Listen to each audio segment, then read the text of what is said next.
Hello बच्चों, कैसे हो सभी। उम्मीद है सभी अच्छे होंगे। ठीक है, तो आज से हम जो है क्लास टेंथ का जो है पूरा सिलेबस स्टार्ट करने वाले हैं, मैथ्स का। ठीक है, तो मैथ्स में जैसे मैं आपको सिखाता हूँ वैसा के वैसा आपको एग्जाम में भी लिखना है और वैसा के वैसा आपको फॉलो करना है। ठीक है, तो जब मैं अपने टाइम पे टेंथ क्लास में था, ठीक है, तो मेरा मैथ्स में 100 आउट ऑफ 94 स्कोर था। ठीक है, टेंथ क्लास में भी इतना था और ट्वेल्थ क्लास में भी इतना था। तो मैं किस टाइप से लिखता था वैसे के वैसे मैं आपको स्टेप्स सिखाऊंगा। ठीक है, क्योंकि जो टेंथ और ट्वेल्थ क्लास होती है उनमें जो बोर्ड की कॉपीज चेक होती है वो कैसे चेक होती है, उनमें स्टेप्स देखी जाती हैं। ठीक है, तो आपको हर एक स्टेप बतानी होती है। अदरवाइज हम इनको डायरेक्ट भी कर सकते हैं, इनके गुणनखंड हम डायरेक्ट भी निकाल सकते हैं। ठीक है, लेकिन जो बोर्ड में नंबर मिलते हैं वो स्टेप के मिलते हैं। ठीक है, तो मैं आपको जो है लिखने का तरीका सिखाऊंगा कि एग्जाम में कैसे लिखा जाता है। ठीक है, बाकी जैसे सॉल्यूशंस तो सब जगह होते हैं, गाइड वगैरह में भी दिए होते हैं, लेकिन हमें लिखना किस टाइप से है वो जरूरी होता है।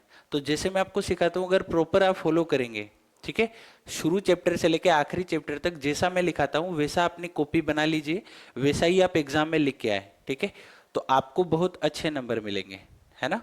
चलो तो क्लास शुरू करते हैं। हमारा पहला चैप्टर है वास्तविक संख्याएं। फर्स्ट चैप्टर का नाम क्या है? वास्तविक संख्याएं। वास्तविक संख्याएं, ठीक है। और वास्तविक संख्याएं और इसकी जो पहली प्रश्नावली है, प्रश्नावली 1.1। तो हेडिंग डाल लीजिए प्रश्नावली 1.1।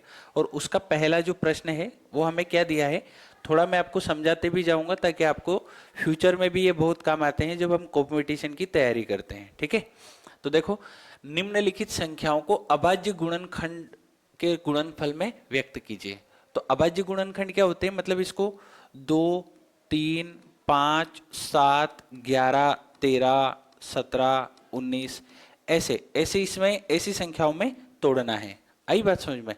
यानी कि अभाज्य संख्याएं वे संख्याएं होती है जिनमें किसी का भी भाग नहीं लगे, या तो खुद का भाग लगे या फिर एक का भाग लगे। जैसे सपोज करो कि इस दो में आप किसका भाग लगा सकते हो, या तो दो का ही लगा सकते हो या फिर एक का लगा सकते हो। तीन में या तो एक का भाग लगेगा या तीन का ही लगेगा। ठीक है, तो अभाज्य संख्याएं क्या होती है आपको समझ में आ गया होगा, जिनमें खुद का ही भाग लगता है। तो मैंने ये कुछ अभाज्य संख्या आपको लिख दी है। हमेशा आपको जो भाग लगाना है इस वाले में, ये दो से शुरू करना है। कहां से शुरू करना है? दो से। दो से नहीं लगे फिर तीन से, फिर तीन से नहीं लगे पांच से, पांच से नहीं लगे सात से। ऐसे करते करते मैक्सिमम आपको कहां तक काम आएगा 10वीं क्लास के हिसाब से 19 तक, है ना। और ज्यादा से ज्यादा इसके आगे देखो तो 23 और ले सकते हो। इसके ऊपर बहुत कम है कि आपका क्वेश्चन बनेगा। ठीक है, तो हमें जो है अभाज्य संख्याएं याद रखनी है ना। दो तीन बार बोलोगे मेरे साथ में याद हो जाएगा। 2, 3, 5, 7, 11, 13, 17, 19, 23। ठीक है, बहुत सारे बच्चे 9 को भी अभाज्य संख्या मान लेते हैं, लेकिन 9 जो है 3 से कट जाता है, तो 9 अभाज्य संख्या में नहीं आता है। दो तीन बार रिवीजन करोगे आपको याद हो जाएगी। 2, 3, 5, 7, 11, 13, 17, 19, 23 बिल्कुल रट लेना है। ठीक है, अब आते हैं क्वेश्चन नंबर पहले पे। ठीक है, तो देखो, सबसे पहले हमें इस प्रकार से यहां पे 140 लिख देना है और आपको शुरुआत करना है 2 से भाग लगाने का। कहां से शुरू करना है? 2 से। तो 2 से देखो इसमें भाग लगेगा। 2 का नियम क्या कहता है, आखिरी अगर अंक जो है वो 0 है तो वो संख्या 2 से भाग लग जाती है। ठीक है, तो आप आखिरी अंक में देखो 2 से भाग जाता है तो पूरी संख्या में भी जाएगा। तो 2 से लगाओ, 2 7 14, 0। फिर 2 से लगेगा, 2 3 6, 2 5 10। अब 2 से नहीं लगेगा क्योंकि आखिरी अंक 5 है और 5 में 2 का पूरा भाग नहीं जाता है, तो 2 का किसी भी उस संख्या में पूरा भाग कभी नहीं जा सकता है। आखिरी अंक से हम पता लगा सकते हैं। अब 2 के बाद 2 तो क्रॉस हो गया, अब 3 पे आओ, तो 3 से लगेगा क्या? तो 3 का नियम ये कहता है कि दोनों संख्याओं को जोड़ लो। तो 5 और 3 8, जोड़ने के बाद 8 आया। अगर 8 में 3 का भाग लग गया तो संख्या में भी लग जाएगा, तो 8 में नहीं लगेगा मतलब संख्या में भी नहीं लगेगा। तो 3 भी हमारा क्रॉस हो गया। 2 के बाद 3, 3 के बाद आएगा 5, तो अब 5 का लगाओ, तो 5 7 35। और 7 तो खुद ही एक अभाज्य संख्या है तो इसमें 7 का ही भाग लगेगा और यहाँ पे कितना आएगा? 1। क्लियर हुआ? हमें तब तक गुणनखंड करने होते हैं जब तक यहां पर एक नहीं आ जाता, यहां पर एक नहीं आ जाता। इस प्रकार से लिखने के बाद आपको लिखना पड़ेगा अभाज्य गुणनखंड। क्या लिखना पड़ेगा? अभाज्य गुणनखंड। ठीक है, तो अभाज्य गुणनखंड सर हमने ये लिख लिया है आपके ही साथ में। अब यहां पे देखो दो दो बार है तो यहां पे 2 की पावर 2 लगा दो, इंटू 3, 3 नहीं है, 5 है, 5 कितनी बार है, एक बार, तो 5 की पावर 1 लग जाएगी, और 7 भी एक बार है तो 7 की पावर भी कितनी लग जाएगी, 1 लग जाएगी। और ये हमारा जो है पूरा सवाल कंप्लीट हो चुका है। ठीक है, तो आपको एग्जाम में इस प्रकार से लिखना होता है। ठीक है, यहां पर लिखना होता है सॉल्यूशन SOL, और ये डालने के बाद ऐसे एरो लगना के बाद पूरा सिस्टमेटिक इस प्रकार से लिखोगे तो आपको पूरे के पूरे नंबर देगा एग्जामिनर। ठीक है, उम्मीद है आपको ये समझ में आया होगा। ठीक है, तो पहला प्रश्न सभी बच्चे अपनी कॉपी में नोट डाउन कर लो, फिर हम आगे बढ़ते हैं, है ना। स्क्रीनशॉट भी ले सकते हो और साथ के साथ में आप जो है लिख भी सकते हो। ठीक है, चलो अब आते हैं सर दूसरे सवाल पे। ठीक है, अब आते हैं दूसरे सवाल पे।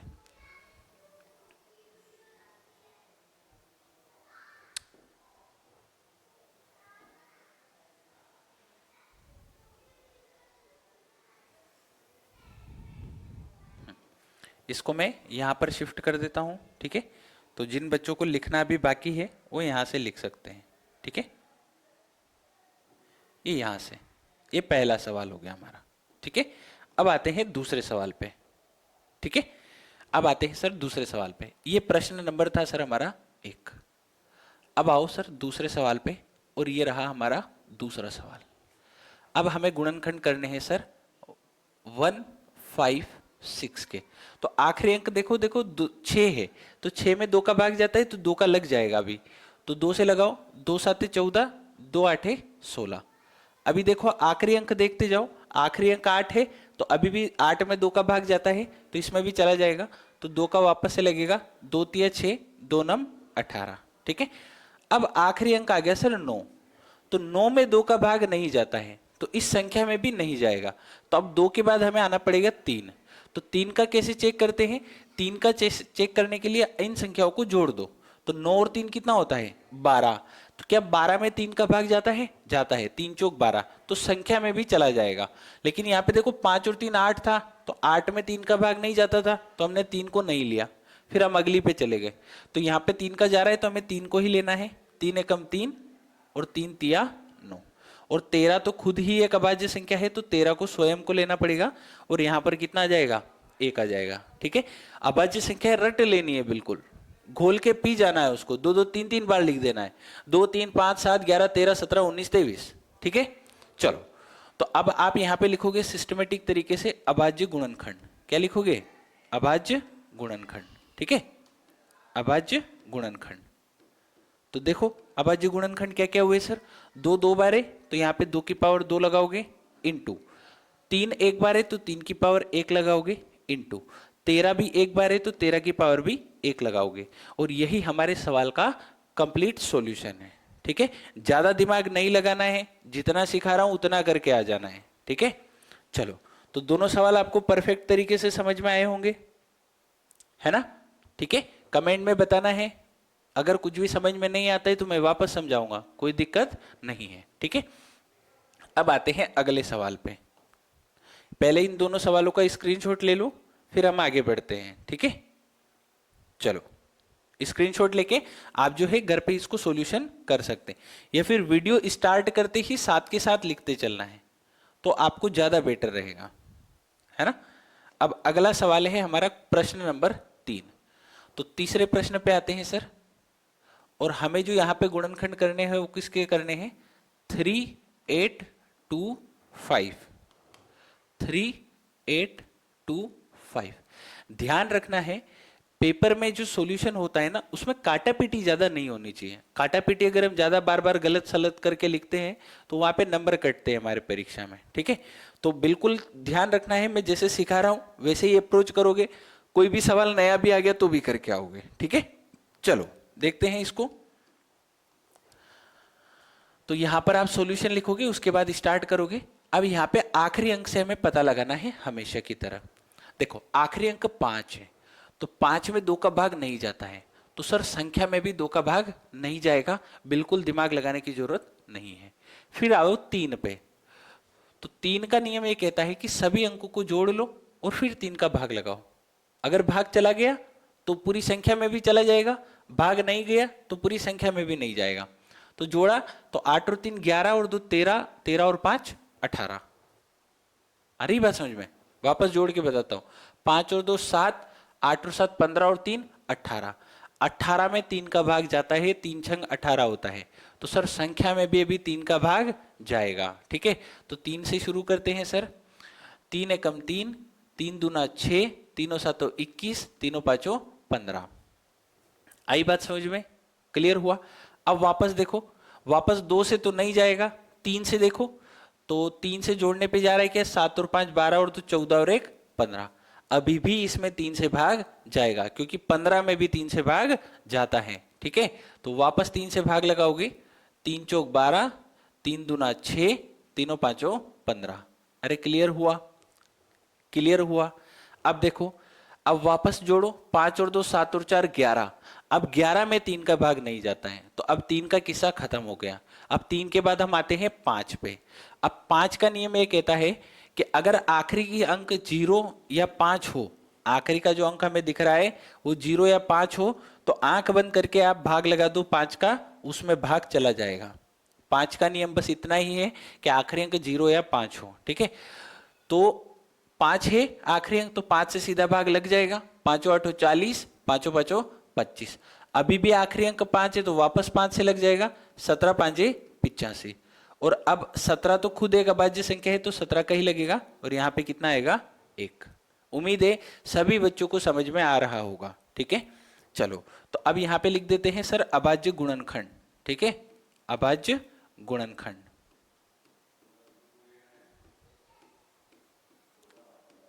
अभाज्य गुणनखंड देखो, 3 2 बार है तो 3 की पावर 2 लगा दो, इंटू 5 2 बार है तो 5 की पावर भी 2 लगा दो, इंटू 17 एक बार है तो 17 की पावर 1 लगा दो।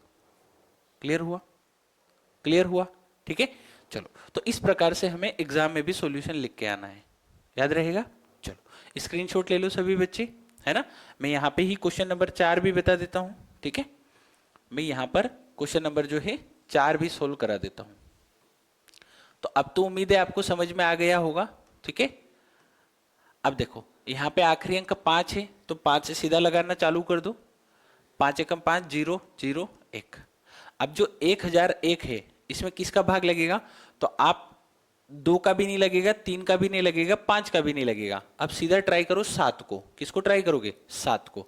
तो 7 को ट्राई करोगे तो 7 का इसमें लग जाएगा। देखो 7 एकम 7, 3 बचेगा, 7 चौक 28, 2 बचेगा, 7 तिया 21। ठीक है, अब वापस जो है इसमें किसका भाग लगेगा? तो 7 का भी नहीं लगेगा, अब 11 का लगेगा। किसका लगेगा? 11 का। 11 एकम 11, 3 बचेगा, 11 तिया 33। और अब 13 में 13 का लगेगा तो 1 आ जाएगा। ठीक है, तो इसके जो अभाज्य गुणनखंड होंगे वो क्या होंगे? यहां पे लिख देता हूं मैं, अभाज्य गुणनखंड। ठीक है, अभाज्य गुणनखंड। ऐसे पूरा लिखना है एग्जाम में, आलस नहीं करना है। ठीक है, ऐसे पूरा लिखोगे तो अच्छे नंबर मिलेंगे। तो यहां पे लिख दोगे 5 की पावर 1 गुणा 7 की पावर 1 गुणा 11 की पावर 1 गुणा 13 की पावर 1। ये हमारा इसका परफेक्ट सॉल्यूशन हो गया। ठीक है, चलो दोनों क्वेश्चन को नोट डाउन कर लो, ये वाला भी और ये वाला भी। ठीक है, देखो जैसे मैं लिखना सिखा रहा हूं वैसे नीट एंड क्लीन आपको कॉपी रहना चाहिए। ठीक है, पता चले बार बार ऐसे बच्चे क्या करते हैं, ये लिखा और ये ऐसे ऐसे कर देते हैं, ऐसे पूरी कॉपी में ऐसे ऐसे नजर आता है। तो जो चेक करने वाला होता है उसको पहले ही पता लग जाता है इस बच्चे को कुछ नहीं आता, ये ढक्कन है। ठीक है, तो वो वैसे ढक्कन जैसे ही नंबर दे देता है ना। तो हमें इन बातों का ध्यान रखना है। कॉपी बिल्कुल अच्छी लगनी चाहिए। क्लियर हुआ? कॉपी एग्जाम वाले आपको 1 नहीं 2 नहीं 3 कॉपियां भी दे देते हैं। ठीक है, तो कॉपी की टेंशन नहीं लेना है ना। चलो अगले प्रश्न की तरफ हम बढ़ते हैं, और प्रश्न नंबर है 5। प्रश्न नंबर है 5। ठीक है, 7429 7429।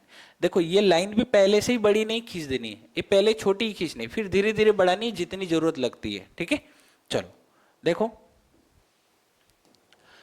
अब इसमें किसका भाग लगेगा? ठीक है, तो इसमें आपको 2 का तो नहीं लगेगा, 3 का, 7 4 11 और 2 13 और 10 23 22 नहीं लगेगा, 3 का भी नहीं लगेगा, 5 का भी नहीं लगेगा। अब सीधा ट्राई करो 7 से, ठीक है? तो 7 का लगा के देखना पड़ेगा। तो 7 एकम 7, 0, 7 छंग 42 नहीं लगेगा, 7 का भी नहीं लगेगा। तो ये जो क्वेश्चन है इसमें डायरेक्ट भाग लगेगा 13 का या 17 का, ठीक है? तो 13 का ट्राई करना पड़ेगा। 13 का ट्राई करो, 13 चौक 52, 13 पंच 65, ठीक है? 65 के बाद 9 बजेगा, 13 7 91 और 1 नहीं लगेगा, 17 का भाग लगेगा। इसमें डायरेक्ट किसका लगेगा? 17 का। तो इसको बिल्कुल याद कर लेना इस प्रश्न को। 17 चौके 68, 6 बचेगा, ठीक है? 17 चौके 68, 17 तिया 51, 11 बचेगा, 17 साते 119, ठीक है? अब ये जो है ना, कभी भी गणित में पीछे रफ कॉपी का एक पेज हम बना सकते हैं जिसपे हम रफ वर्क लिख सकते हैं, जिसको लास्ट में काट के आना होता है। तो ये जो ऐसे है ना, ये वहां पहले कर लेना है और उसके बाद आगे लिख देना है, ठीक है? और याद हो जाएगा तो बहुत अच्छी बात रहेगी। अब इसमें किसका भाग जाएगा, ठीक है? तो इसमें आपको देखना पड़ेगा 19 का भाग लगा के देखो। 19 दूनी 38, 19 का लगेगा। किसका लगेगा? 19 का। 19 दूनी 38, 19 तिया 57 और फिर लगेगा 23 का। कितना आएगा? 1, ठीक है? देखो अब मैंने पहले ज्यादा लाइन खींच दी तो इतनी लाइन मुझे काम नहीं आई, तो एग्जाम में इस बात का भी हमें ध्यान रखना है, ठीक है? तो इसके जो अभाज्य गुणनखंड होंगे वो क्या होंगे? अभाज्य गुणनखंड, अभाज्य गुणनखंड क्या होंगे? 17 की पावर 1 गुणा 19 की पावर 1, ठीक है, इंटू 23 की पावर 1। ये इसका क्या होगा? सॉल्यूशन होगा, ठीक है? तो इसको याद कर लेना। आखिरी 2 प्रश्न अच्छे क्वेश्चन है ना? परीक्षा में बहुत बच्चे जो है उनके दिमाग में नहीं आता है, तो हमें इनको याद कर लेना है, ठीक है? ज्यादा से ज्यादा आपको 23 का भाग लगाना पड़ेगा, इससे ऊपर भाग नहीं आएगा तुम्हारी परीक्षा में, ठीक है? ठीक है? और बाकी तो फिक्स क्वेश्चन आए तो हम याद कर ही लेंगे, 5 क्वेश्चन। लिखने का तरीका भी मैंने आपको सिखा दिया है, वैसे के वैसे हमें छाप के आना है, ठीक है? कभी भी अभाज्य गुणनखंडों में 2 3 5 7 11 ऐसे ही यूज होता है। कभी भी 4 का, 6 का, 8 का, 10 का, 9 का इनका यूज नहीं होता है ना? ये हमें आगे भी आपको लाइफ में काम आएगा। चलो अब आते हैं सर दूसरे प्रश्न पे, प्रश्न नंबर 2, ठीक है?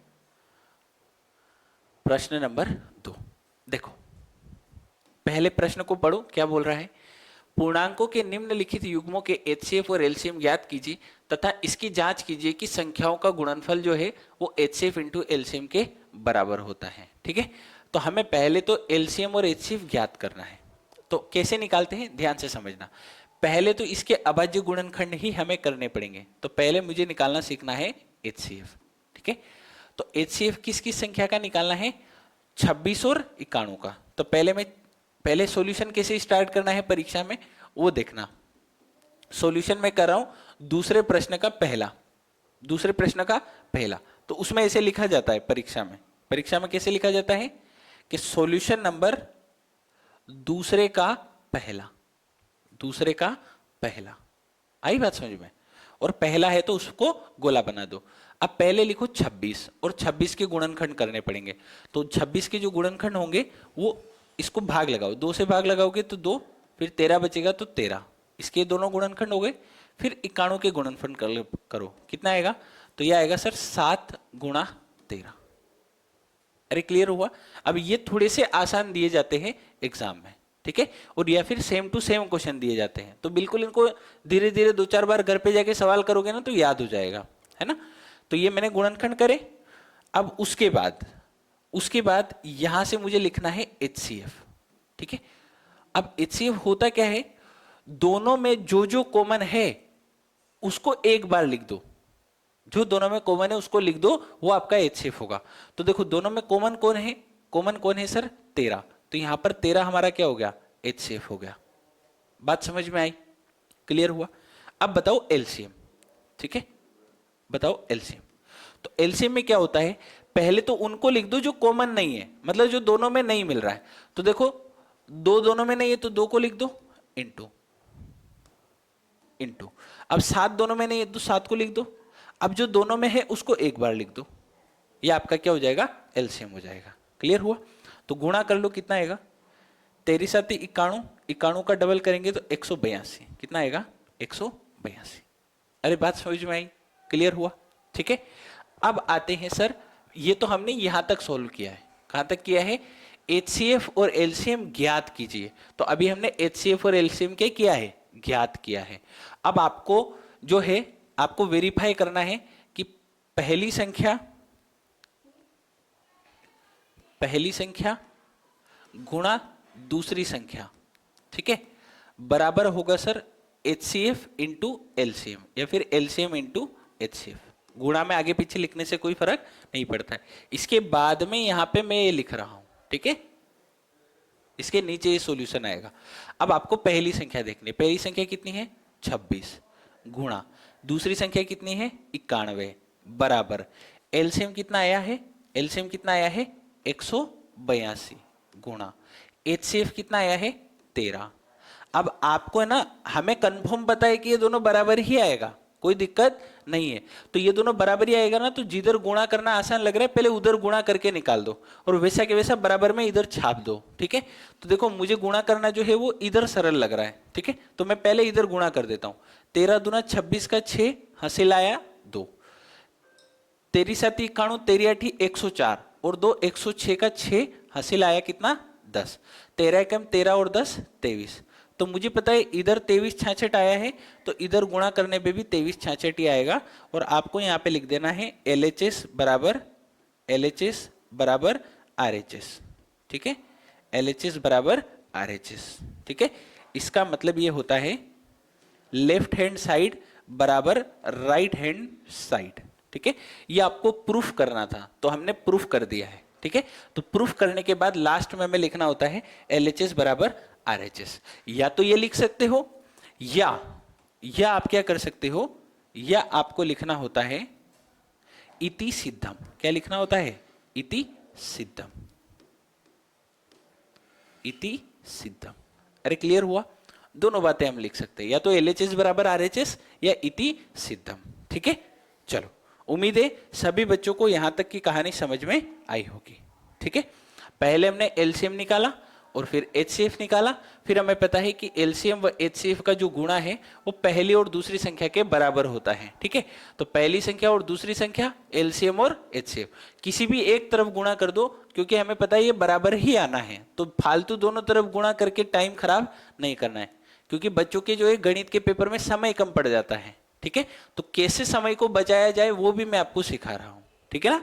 चलो अगले प्रश्न की तरफ बढ़ते हैं, और प्रश्न नंबर है हमारा 2, प्रश्न नंबर दूसरा, ठीक है। आते हैं सर प्रश्न नंबर दूसरे पर। तो ये डाला सर हेडिंग सॉल्यूशन नंबर दूसरे का दूसरा, ठीक है। अब पहले तो 510 है ना, तो 510 के गुणनखंड करने पड़ेंगे और फिर 92 के करने पड़ेंगे। पहले तो 510 के करने पड़ेंगे, फिर 92 के करने पड़ेंगे, ठीक है। तो ये गुणनखंड जो है ये आप 2-4 बार प्रैक्टिस करोगे तो आपको बहुत जल्दी याद हो जाएंगे, ठीक है। क्लियर हुआ? चलो, तो 510 के करो और फिर 92 के करो।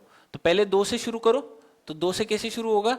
अच्छा, किसी को नई गुणनखंड करने आए ना, तो वो क्या करेगा, वो रफ कॉपी में ऐसे करके 510 लिखेगा और इसके गुणनखंड कर डालेगा, ठीक है। ये रफ कॉपी का काम है। 2 से करेंगे, 2 दूना 4, 1 2 5 10, 1 2 5 10, फिर 5 से करेंगे, ठीक है।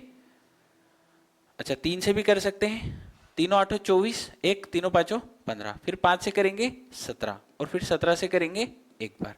तो इसके गुणनखंड क्या आए? 2 गुणा 3 गुणा 5 गुणा 17, ठीक है। ऐसे ही 92 के करेंगे, ठीक है। तो ये आप रफ कॉपी में कर सकते हो, ठीक है। तो ये आएगा सर 2 इंटू 2 चौक 8, 2 छंग 12, ठीक है। अब 46 को वापस तोड़ना पड़ेगा, तो ये आएगा 2 गुणा 23, 2 गुणा 23। क्लियर हुआ? ठीक है। अब आपको लिखना है सर LCM। तो LCM मैंने क्या सिखाया? LCM क्या होगा, पहले तो जो कॉमन नहीं है उसको लिख दो।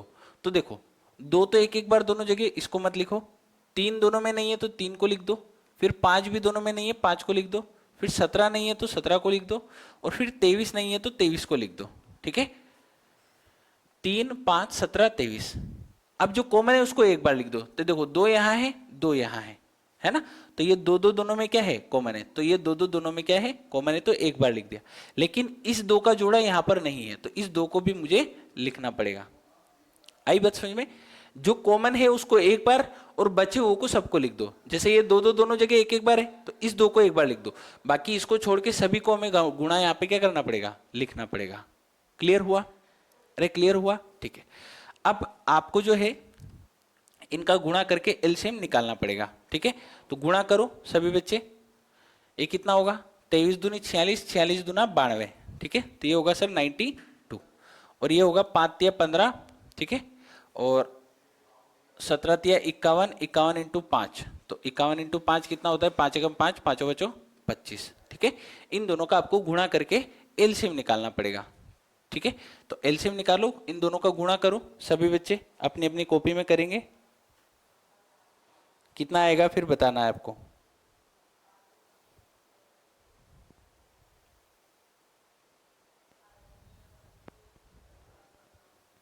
करो गुणा। ठीक है, चलो तो इसका गुणा मैं सीधा लिख रहा हूं, बाकी आप अपनी कॉपी में करके लिख लेंगे। 23,460 कितना आएगा, 23,460। अब आप 10वीं में हो तो गुणा तो आप कर ही सकते हैं। अब आपको निकालना पड़ेगा एचसीएफ। क्या निकालना पड़ेगा, एचसीएफ।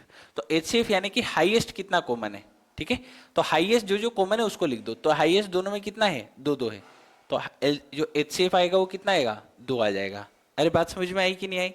एचसीएफ कितना आ जाएगा, 2 आ जाएगा। एचसीएफ का फुल फॉर्म होता है हाईएस्ट कॉमन फैक्टर। दोनों में जो हाईएस्ट कॉमन है वो हमारा एचसीएफ होता है। एलसीएम मतलब लोएस्ट कॉमन फैक्टर, है ना, मतलब जो लोएस्ट है वो, और दोनों में मतलब जहां पर दोनों मिल जाए उसको हम बोलते हैं एलसीएम। जैसे फॉर एग्जांपल मैं यहाँ पे आपको बता देता हूँ, 12 ने 20, तो इनका पहाड़ा दोनों में क्या होता है, 60। तो 20 भी यहाँ पे मिलता है, 12 भी यहाँ पे मिलता है, 12 5 60, 20 थिया 60। तो इसको हम बोलते हैं एलसीएम। जो दोनों में क्या है, एक दोनों का उभयनिष्ठ पॉइंट आ जाए उसको हम बोलते हैं। ठीक है, चलो तो यहां तक समझ में आया। अब उसके बाद में आपको अगली स्टेप में क्या करना पड़ेगा, अगली स्टेप में आपको प्रूफ करना पड़ेगा। ठीक है, प्रश्नानुसार हमें क्या करना है, एलसीएम गुणा एचसीएफ बराबर प्रथम संख्या या फिर पहली संख्या गुणा द्वितीय संख्या, ऐसा आपको लिखना पड़ेगा। ठीक है, आपका एलसीएम कितना आया है, 23460। एचसीएफ कितना आया है, 2 बराबर प्रथम संख्या क्या है सर, 510। द्वितीय संख्या क्या है सर, 92। ये लिखा। उसके बाद दोनों का जो है गुणा करके लिख देना है। तो देखो 2 का गुणा करना हमारे लिए सरल पड़ेगा, है ना, 2 का गुणा क्या होगा, सरल होगा। ठीक है, तो 2 का गुणा इसमें करके और जो है आप बराबर के इधर वैसा के वैसा छाप दोगे। तो 0 0, 6 दूना 12 का 2 हासिल 1, 4 दूना 8 और 1 9, 3 दूना 6, 2 दूना 4। तो इधर 46,920 आया है, तो इधर भी आप 46,920 ही चिपका दोगे और लिख दोगे इति सिद्धम। क्या लिख दोगे, इति सिद्धम। ठीक है, यह हमने सिद्ध करके बता दिया है, इति सिद्धम। मैं आपको सारी स्टेप बता रहा हूं कैसे लिखा जाता है, एग्जाम में कैसे नंबर मिलते हैं। ठीक है, एक भी स्टेप में पॉइंट को बचा नहीं रहा हूं, है ना, सारे पॉइंट को क्लियर टू क्लियर लिख रहा हूं जैसा हमें एग्जाम में लिखना पड़ेगा। अब देखो ये जो गुणा है ये रफ वर्क का काम है, तो उधर आपको करके फिर इधर एग्जैक्ट वैल्यू लिखनी। ऐसा नहीं कि यही गुणा करने लग गए कॉपी में, ऐसा नहीं होता है, पीछे रफ वर्क बनाना होता है। तो वहां गुणा भाग जो होता है वहां लिखना होता है, और यहाँ केवल सीधा सीधा हमें वैल्यू लिखना होता है। जैसे 510 के गुणनफल ये कारण है, तो ये रफ कॉपी का काम है ना। कैसे निकालोगे, जैसे अभी हमने प्रथम प्रश्न में करा था वैसे, और यहाँ पे सीधा ये लिखना है, फिर 92 का ये लिखना है, फिर एलसीएम लिखना है, फिर एचसीएफ लिखना है, और फिर ये सब रामायण लिखनी है। जो गुणा भाग का एरिया होता है वो कॉपी के पीछे होता है, तो वहां पे हमें लिखना होता है। ठीक है, चलो आते हैं तीसरे प्रश्न पे। अरे दोनों प्रश्न क्लियर है? ठीक है, आप स्क्रीनशॉट ले ले ताकि आप बाद में जब नोट्स बनाए तो इसी प्रकार से आप नोट्स को प्रिपेयर कर लें। ठीक है, अब आते हैं तीसरे प्रश्न पे। तो तीसरा प्रश्न है हमारा सॉल्यूशन नंबर 3। देखो 336 क्या कर रहे हैं, 336 और 54। ठीक है, तो इन दोनों का निकालोगे कॉपी के पीछे। ठीक है, तो इनका निकालोगे तो 2 से कटेगा, 2 एकम 2, 2 एकम 2, 1, 2 छंग 12, 1, 2 आठी 16। ठीक है, तो यह आएगा 2 इंटू 2 आठी 16, 2 चौक 8। ठीक है, तो वापस आएगा 2 इंटू, ठीक है, फिर 84 कटेगा 2 से 42 बार, फिर 2 से 21 बार, और फिर 3 से 7 बार, और ये इस प्रकार से इसका पूरा सॉल्यूशन आपको रफ में निकालना पड़ेगा। ठीक है, ऐसे बनाओगे रफ वर्क में, 3 3 6 लिखोगे, फिर 2 से करते जाओगे, 2 एकम 2, 2 छंग 12, 2 आठी 16, फिर 2 से करोगे, फिर 2 से करोगे। ठीक है, इस प्रकार से आपको रफ कॉपी में क्या करना पड़ेगा, निकालना पड़ेगा, और ये जो आएगा वो सीधा सीधा यहाँ पे छाप देना है। क्लियर हुआ? अच्छा, अब 54 का भी आपको निकालना पड़ेगा। ठीक है, तो कितना आएगा, 2 गुणा, ठीक है, 27 का 3 गुणा 3 गुणा 3, 3 तिया 9 और 3 दूना 6, 9 छंग 54। क्लियर हुआ? अरे क्लियर हुआ? ये रफ कॉपी में आप निकालोगे, ये मैंने पहले क्वेश्चन में आपको बताया भी है। ठीक है, चलो अब आते हैं सर एलसीएम।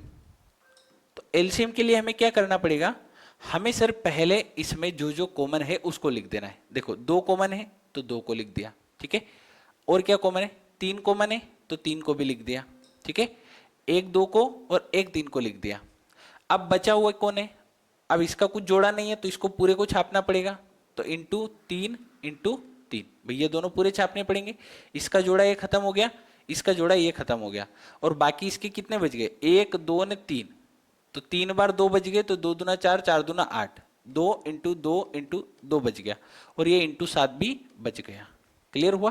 पहले कॉमन कॉमन है उनको एक एक बार लिख दिया, फिर बचे हुए जो है जिनका कुछ भी जोड़ा नहीं मिला है, जिनकी शादी नहीं हुई है, उनको सीधा सीधा बिठा दिया यहाँ पे। ठीक है, अब बताओ गुणा करना पड़ेगा आपको, तो गुणा रफ नोट में करना पड़ेगा। कैसे करेंगे, 2 दूना 4, 4 दूना 8, 8 दूना 16, ठीक है, और 3 तिया 9, 9 तिया 27, ठीक है, और 16 साती, 16 साती कितना होता है, 16 छः 16 साती 112, ठीक है, 16 साती 112, ठीक है, और 112 में किसका गुणा करना पड़ेगा, 27 का, है ना, तो ये गुणा करके आपको लिखना पड़ेगा यहां पर एलसीएम। ठीक है, तो ये होगा 27 दूना 54 का 4 हासिल 5, 27 एकम 27 और 5 32 का 2 हासिल 3, और 27 एकम 27 और 3 30, तो कितना आएगा सर ये 3024।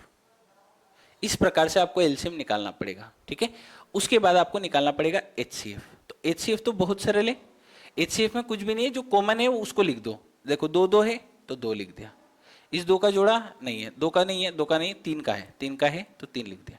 तो एचसीएफ कितना हो गया सर, 2 गुणा 3 6। यहां तक बात समझ में आई? उसके बाद में आपको जो है सूत्र लगाना पड़ेगा, एलसीएम गुणा एचसीएफ बराबर प्रथम संख्या गुणा द्वितीय संख्या, प्रथम संख्या गुणा द्वितीय संख्या, यह हमें सूत्र लगाना पड़ेगा। क्लियर हुआ?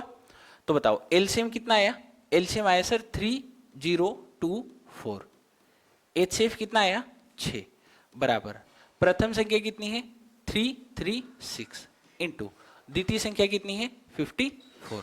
हमें पता है ये गुणा आसान है तो ये कर देना है। ठीक है, तो ये होगा 6 चौक 24 का 4 हासिल 2, 6 दूनी 12 और 2 14 का 4 हासिल 1, फिर 1 6 तिया 18, तो इधर भी कितना आएगा 18,144 आ जाएगा। क्लियर हुआ? अरे आया समझ में कि नहीं आया? क्लियर हुआ? बस आखिरी में आपको लिख देना है एलएचएस और आरएचएस क्या है, बराबर है, तो इसलिए आप यहां लिख दोगे इति सिद्धम, इति सिद्धम। अरे क्लियर हुआ? कर लोगे इसको? ठीक है, यहां तक बात समझ में आई? चलो अब आज का जो है इस चैप्टर का जो है हम यहीं तक रखते हैं आज की वीडियो को। ठीक है, क्योंकि ज्यादा हो जाएगा तो फिर आप उसको कवर अप नहीं कर पाओगे। ठीक है, तो हम अगली वीडियो से जो है एक वीडियो में एक प्रश्नावली कंप्लीट करते चलेंगे, है ना। तो आपका मुश्किल से मैं ज्यादा नहीं, मात्र 45 वीडियो में मैं आपको पूरी गणित पढ़ा दूंगा। कितनी वीडियो में? 45 वीडियो में जो है आपका 10th क्लास का पूरा गणित कंप्लीट हो जाएगा। ठीक है, तो बने रहिए, अपने दोस्तों को भी शेयर कर दीजिए जो भी 10वीं में है ना, और सभी के साथ शेयर करना है, सभी के अच्छे नंबर आएंगे। ठीक है, थैंक यू।